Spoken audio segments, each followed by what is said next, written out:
अरे कहना क्या चाहते हो? సినిమా ఇండస్ట్రీలో ఈ మధ్య వరుస విషాదాలు చోటు చేసుకుంటున్నాయి.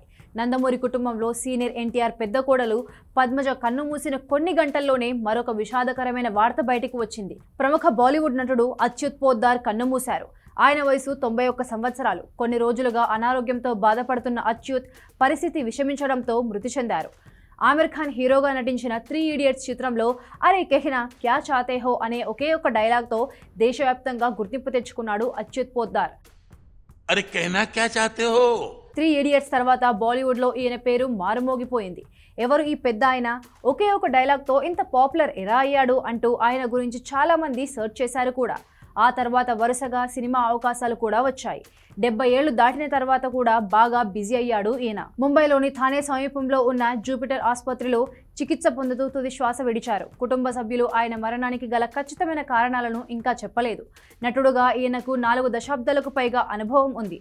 40 ఏళ్లలో దాదాపు 125 సినిమాలకు పైగా నటించారు అచ్యుత్. కేవలం హిందీలో మాత్రమే కాదు, మరాఠీ సినీ పరిశ్రమలోనూ తనదైన గుర్తింపు సంపాదించుకున్నారు ఈయన. రాజ్ కుమార్ హిరాని దర్శకత్వంలో వచ్చిన లగే రహో మున్నా సినిమాలో కూడా మంచి పాత్ర పోషించారు అచ్యుత్. అలాగే దబాంగ్ 2, హమ్ సాత్ సాత్ హై, రాజు బన్ గయా జెంటిల్మెన్, పరిణీత లాంటి సూపర్ హిట్ సినిమాలలో ఆయన పోషించిన పాత్రలు ప్రేక్షకులను ఎంతగానో ఆకట్టుకున్నాయి. స్క్రీన్ మీద ఆయన కనిపించేది కాసేపైనా కూడా అది గుర్తుండిపోయేలా నటించడం అచ్యుత్ స్టైల్.